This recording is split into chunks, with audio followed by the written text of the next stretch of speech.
In the late 20th century, Hong Kong was living in borrowed time.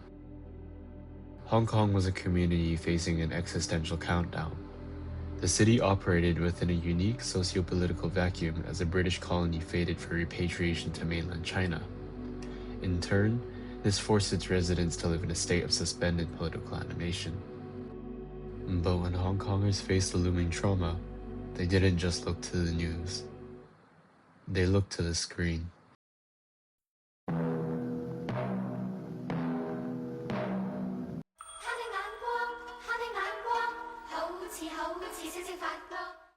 Core to Hong Kong's cultural self-determination during this era, cinema evolved far beyond merely being a form of commercial entertainment.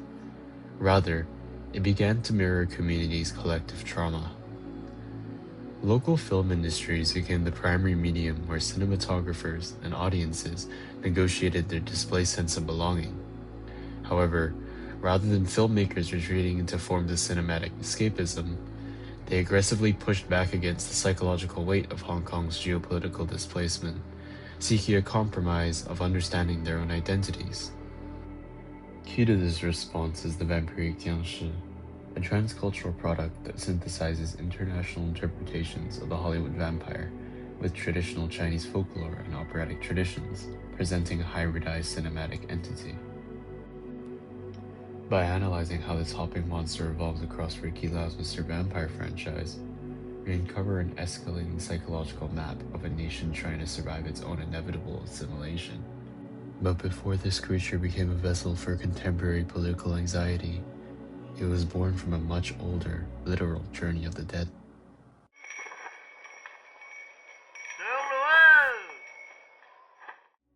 To understand how this monster captured geopolitical turmoil, we must first look to its pre-modern roots. Historically, the practice of corpse driving originated within the Han population migrating through the mountainous terrain of the Jiangshi prefecture in Hunan province.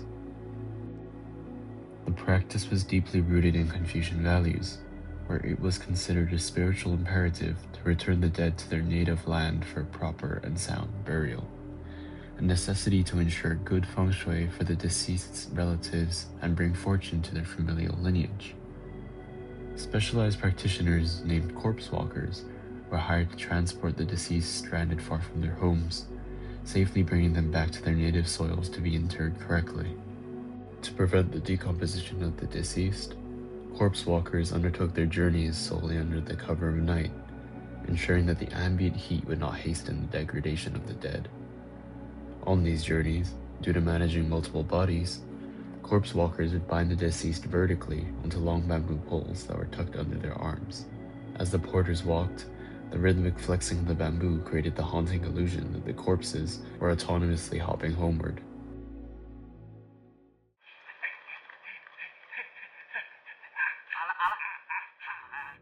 To fully grasp why the combat between martial artist and Jiangshi carried such symbolic weight, we have to look directly at the underlying spiritual system that defines the monster. Heavily emphasized in both Mr. Vampire movies and Hong Kong's martial arts film scene, Taoism made a significant resurgence during this time as a spiritual framework that functioned as a means of restoring social order. Within Taoist cosmology, life and movement are governed by two cosmic forces of yin and yang, formed by the spiritual components of Hun, an individual's intangible consciousness, and Po, an individual's physical flesh. When someone passes and their body is not properly buried, the Hun leaves while the Po remains rooted to the corpse. If the corpse absorbs an excess of Qi, the body becomes reanimated and becomes the animalistic Jiangshi. Lacking any agency, the body becomes a shell of a forgotten past, disrupting the linear progression of time and threatening to contaminate the living by draining their qi. Consequently, because the Jiangshi are reanimated by cosmic forces rather than a biological-like virus typically seen in Western depictions of vampirism, their containment cannot rely on Western traditional tools to quell their existence. Instead, a culturally traditional defense system, such as yellow talismans, glutinous rice, and ink, have to be utilized to neutralize the Jiangshi threat before they destabilize structures and induce societal collapse.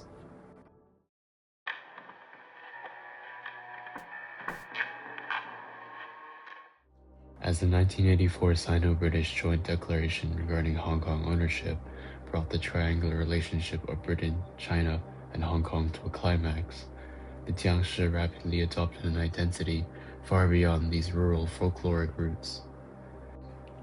By fusing this ancient Han cultural practice with the modern Western vampire, Hong Kong filmmakers produced what Jeffrey Weinstock terms an overdetermined body, a hypersaturated site capable of condensing a constellation of culturally specific anxieties into a single, terrifying form. Drawing on Weinstock's framework of textual nomadism, the idea that cinematic vampires are inherently fluid entities incapable of fitting within finite genre categories, the localized Jiangshi actively mirrors Hong Kong's volatile political landscape during the 1980s, constantly fluctuating as the territory's fate remains entirely unpredictable. This is particularly displayed through the vampire trope, evolving from the metaphorical illness of vampirism and ancestral karma stemming from traditional China and Mr. Vampire, and its subsequent transformation into immigrant others invading modernized civilization in Mr. Vampire 2. Consequently, this video explores how shifting vampire depictions throughout the Mr. Vampire franchise reveal an escalating fear of identity crises and assimilation among Hong Kong nationals awaiting the British handover. I aim to analyze how the first two entries in the series provide a vital psychological catharsis, allowing audiences to confront and compromise the grand threat of mainland integration by using Taoist culture as a symbolic tool to temporarily restore Hong Kong identity and sovereignty.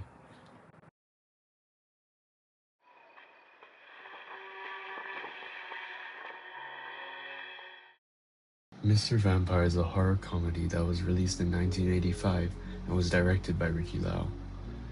The narrative follows a Taoist priest, Master Gao, and his disciples, Man Choi and Cao Sang, who are hired by a wealthy businessman, Mr. Yum, and his daughter, Ting Ting, to exhume an ancestor's corpse and correct an improper feng shui burial. Upon exhumation, Master Gao realizes that Grandfather Yum is unnaturally preserved, likely through malicious magic. However, prior to all rituals being conducted to cleanse the corpse, Man Choi and Cao Sang's incompetence in sealing the body within its wooden coffin leads to its escape and reanimation as a hopping Jiangshi.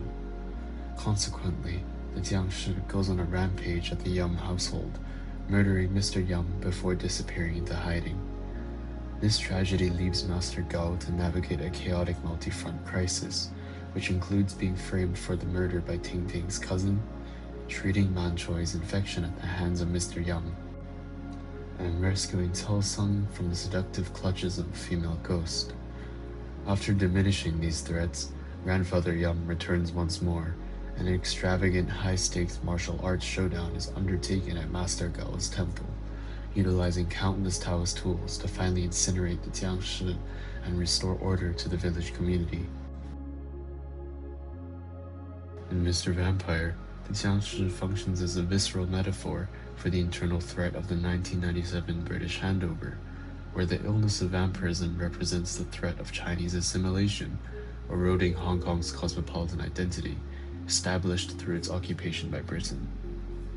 A scene that's crucial in depicting this crisis anxiety is the reanimation and vampirization of Mr. Yum after Grandfather Yum kills him previously. Mr. Yum's infection represents the transfer of disease in a manner like that of microbial origin, suggesting that Chineseness is a pervasive pathological disease that threatens to overwrite the modern Hong Kong self.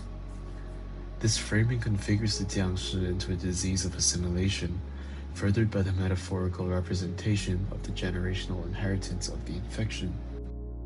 In this pathological hierarchy, mainland China is perceived as the older main generation that fathers Hong Kong, actualizing the terror of an ancestral elder that engulfs the youthful Hong Kong to sustain itself. By portraying Grandfather Yum turning his wealthy and modernized son into a Jiangshi, the film suggests that Chinese integration is a process of demodernization from a hybridized Western society.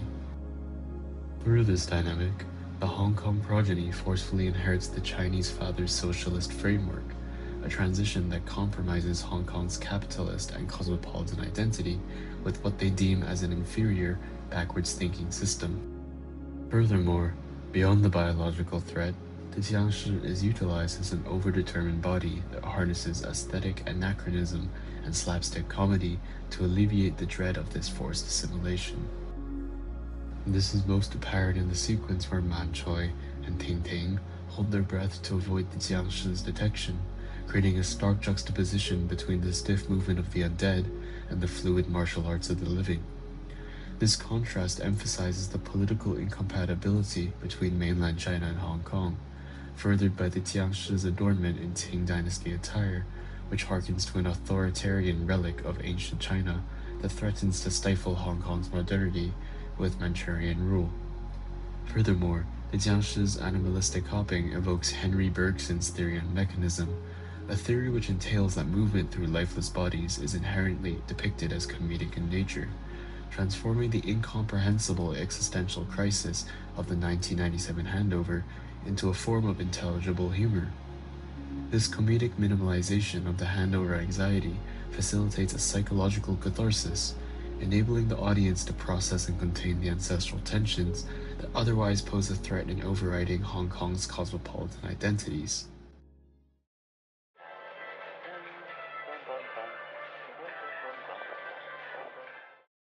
The sequel, Mr. Vampire 2, released in 1986, pivots from the rural setting of the original to the contemporary, high-speed environment of 1980s Hong Kong. The movie's opening sequence depicts an archaeologist, Professor Guo, unearthing a family of Jiangshi, a father, mother, and child, in a rural cave in Hong Kong's countryside.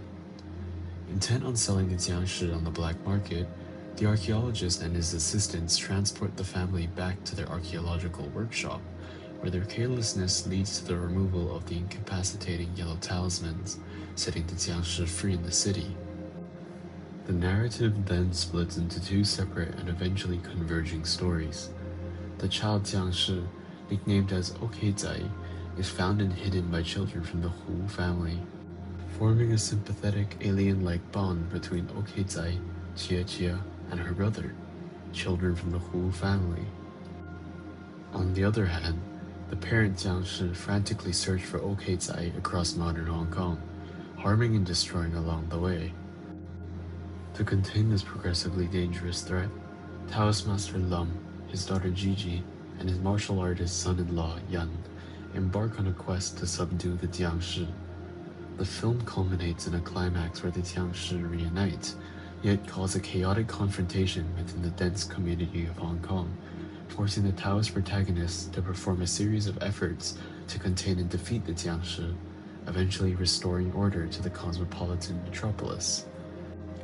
Harkening back to Jeffrey Weinstock's theory of vampiric textual nomadism, the franchise, as previously stated, pivots from the rural setting of the original to the fast-paced and culturally rich urbanity of contemporary Hong Kong.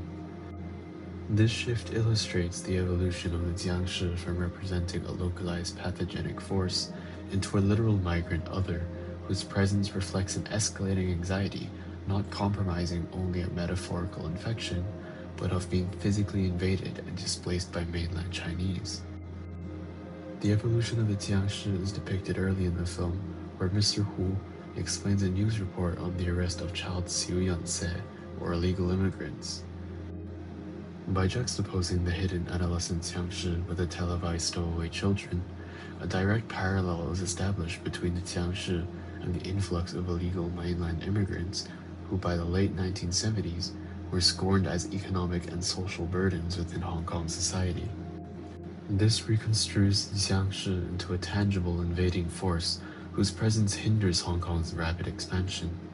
It demonstrates a xenophobic apprehension that the unmodernized mainland others will drain resources, causing discord that halts the rapid modernization of Hong Kong's capitalist and cosmopolitan identity.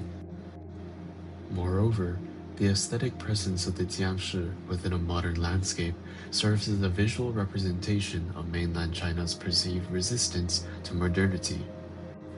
Similarly to Mr. Vampire, the Jiangshi's Qing dynasty aesthetic creates an evident anachronism, a against the backdrop of the high-speed capitalist cityscape. This visual dichotomy is exemplified by the sequence with the adolescent Jiangshi exploring Hong Kong with Chia and her friends.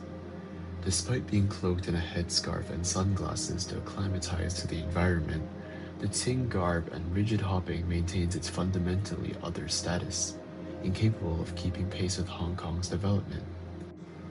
This failed assimilation divulges a fear that China's agenda pales in comparison to and would ultimately threaten Hong Kong's progression. By adapting the Jiangshi as an unassimilable other, Mr. Vampire 2 exposes a heightening fear that the encroachment of Chinese identity would upturn domestic social order, interpreting the handover as a tangible urban invasion to provide catharsis.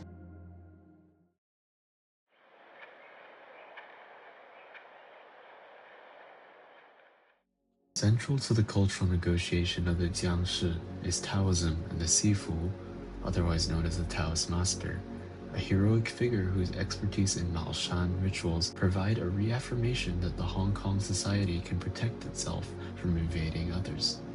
Although inherently being a product of mainland Chinese heritage culture, Taoism functions to navigate triangular Sino-British relationships in Hong Kong cinema. By integrating a shared heritage into a distinctively local framework, the Mr. Vampire franchise repurposes traditional ritualistic items, such as chicken's blood or yellow talisman paper, as mystical spectacles, antedating and bypassing contemporary Chinese political paradigms.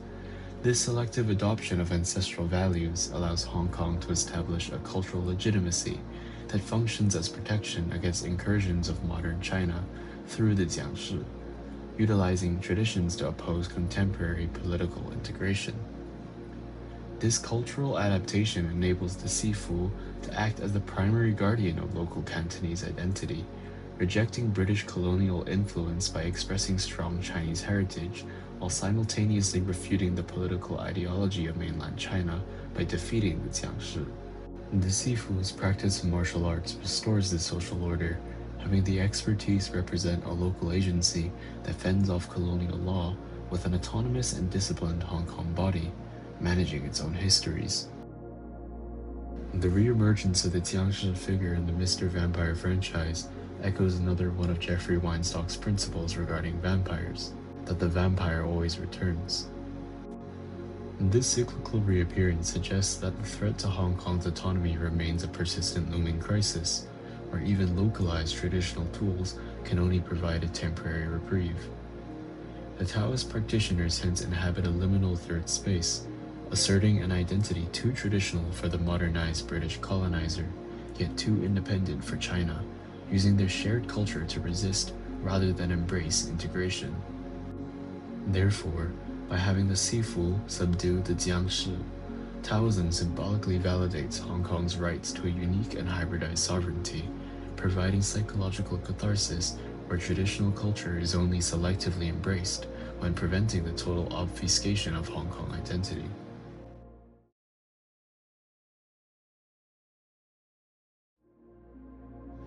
In conclusion, the Mr. Vampire franchise serves as a profound vessel for fears of the British handover, moving beyond cinematic entertainment to articulate the trauma of a community subjected to a state of suspended political animation. By depicting the Jiangshi as a pathological ancestral disease to a migrant other, Mr. Vampire maps the shifting topography of Hong Kong's discourse regarding anxieties of cultural erosion and physical displacement. This illustrates the microcosmic truth of the vampiric Jiangshi as never being a static entity, rather an amorphous vessel for the vast anxieties of the era. Furthermore, Mr. Vampire's use of Taoism crucially reflects Hong Kong cinema's most potent ideological statement during the handover anxiety, symbolizing a refusal to conform within a binary choice between Western colonial modernity and Chinese socialist pragmatics. It asserts a third unique space of hybridized sovereignty, where localized heritage is harnessed as a defensive tool to stave off contemporary political assimilation. This highlights how Hong Kong's selective reclamation of its cultural heritage establishes a significant local agency. By weaponizing this tradition, Hong Kong navigates its exclusion from the Sino-British triangular negotiations, asserting its sovereignty despite facing anxieties of an unknown future. While Weinstock's principle that the vampire always returns directly mirrors the inevitable countdown to the 1997 handover, the ritualistic defeat of the Jiangshi provides a vital psychological catharsis. The franchise argues that while Hong Kong's fate is inevitably sealed, the performance of a distinct transcultural identity remains a defiant act of existential sovereignty.